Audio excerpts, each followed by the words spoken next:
Peygamber Aleyhisselam İslam dinini sahabeleri ve onların varisleri bolgan tabiinlarga amanat kılıp ketdi. Peygamber Aleyhisselam'ın vefatidan keyin sahabelerinin kolları arqılıq nurg'unlagan fatihlar arqa-arqadan vücudga chiqdi. Ana shu nusrat shamollarining turtkisida dinimiz Allohning izni bilan Iroq, Sham ve Paris zaminlariga kirishga boshladi. Shu zaminda islom ummatining tarix sahifasiga o'chmas iz qoldirgan mashhur olim, faqih, mujtahid, taqvodir abid, to'rt mazhabning biri bo'lgan Hanafiy mazhabining peshvosi Imom Abu Hanifa Nu'man ibn Sabit rahimahulloh yetishib chiqdi. Bugun sizlarga bu imomimizning qisqacha tarixini sunamiz.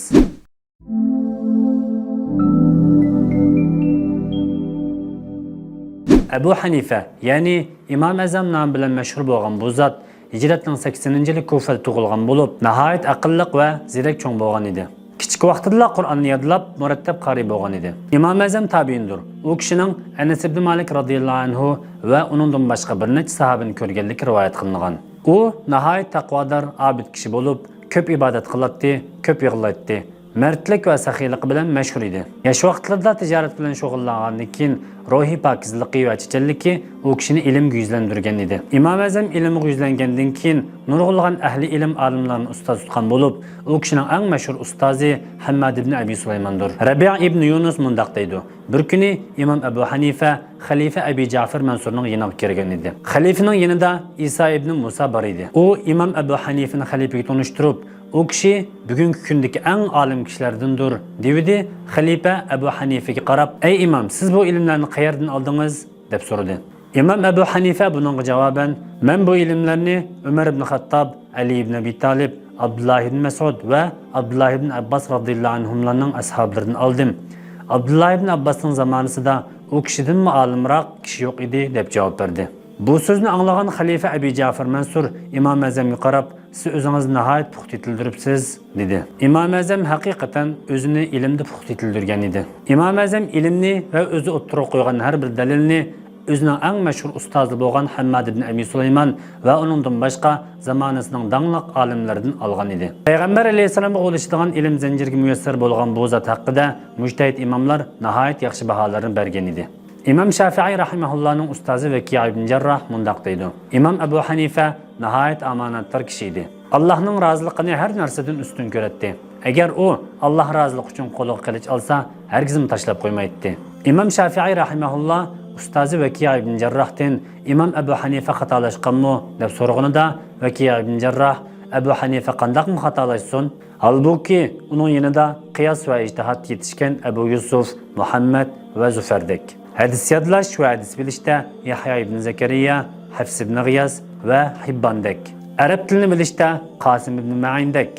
Zahidlik va farizkorlikda Davud Ta'i va Fudayl ibn Ayozdek kishilar tursa degan edi. Mana bular va bularga o'xshash kishilar Hanafiy mazhabi metodining a'zolaridir. Hanafiy mazhabi boshqa mazhablardan bu sabablar bilan alohida farqlangan. Fiqhini bablarga bo'lib faratlagan tunji kishi Abu Hanifadir. İmam Malik Muvatta nomli kitobini yozishda u kishining yo'lini tutgan edi. Imom Shafi'i rahimahulloh mundaq deydi. Imom Malik rahimahullohdan "Siz Abu Hanifani ko'rib baqqanmi?" deb so'ralganda u kishi "Shundaq, men Imom Abu Hanifani ko'rdim. Agar u kishi mushu tosh to'riga qarab turib, uni oltin degan bo'lsa, degan so'ziga dalil va hujjat keltira oladi" degan edi. Imom Shafi'i rahimahulloh mundaq deydi. Imom Abu Hanifa fiqh ilmida ustuq qozongan kishidir. Kimki fiqh ilmida cho'nqirlashmoqchi bo'lsa, u kishining kitoblariga ehtiyojli bo'ladi. Abdullah ibn Mubarak rahimahulloh mundaq deydi. Men fiqh ilmida Imom Abu Hanifada kishini ko'rib boqmadim. U kishi ba'ayn bir ilm dengiz edi. Kishilarning eng faqihi Imom Abu Hanifadir. Malik, Lays, Avza'i, Shafi'i, Ibn Sufyan va Ibn Mubarak qatorliq cho'ng olimlar Abu Hanifadek birini ko'rib boqmaganligiga guvohlik bergan.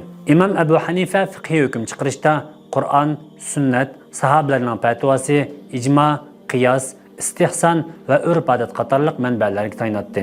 Hanafiy mazhabi Imom Abu Hanifaning diyori bo'lgan Kufa zamindan tarqalib, Iroq, Paris, Sham diyorlaridan eshib Misr zaminlarigacha va O'rta Osiyodagi butkul davlatlarga, Mavaraun Nahr, Buxoro, Samarqand iqlimlarida yuksalib, Sharq Turkiston tuproqlaridan eshib Hindiston, Xitoy zaminlarida yashaydigan Tungan va boshqa musulmon millatlarning mazhabi bo'lib qolgan. Bugun Hanafiy mazhabi eng ko'p tarqalgan mazhab bo'lib, tarmoqlari va qarashlari eng keng mazhabdir. Shundaqla yangi qonunlar va hukmlarni chiqarishda eng foydali mazhabdir. Undaq bo'lishining sababi Hanafiy mazhabi Abbasiylar va Osmoniylarning uzoq davrlardan boshlab davlatning vazifi bo'lib kelganligidandir.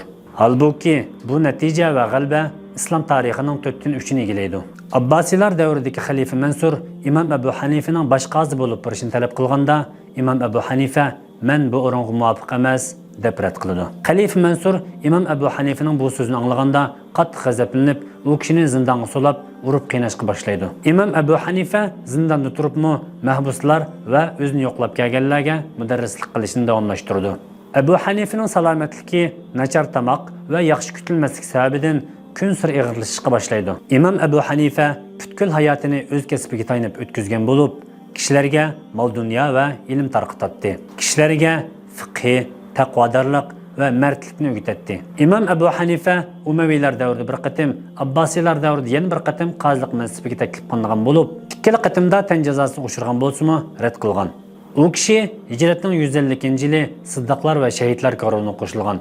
Imom Abu Hanifaning janoza namozi o'qilgan kuni Bag'dod shahrida odamlar salda qaqidi. Sabtning oxiriga ko'z yetmagulik darajada ko'p odam yig'iladi. Ana shu qisqanchilik sababidan janoza namozi 6 qatim o'qiladi.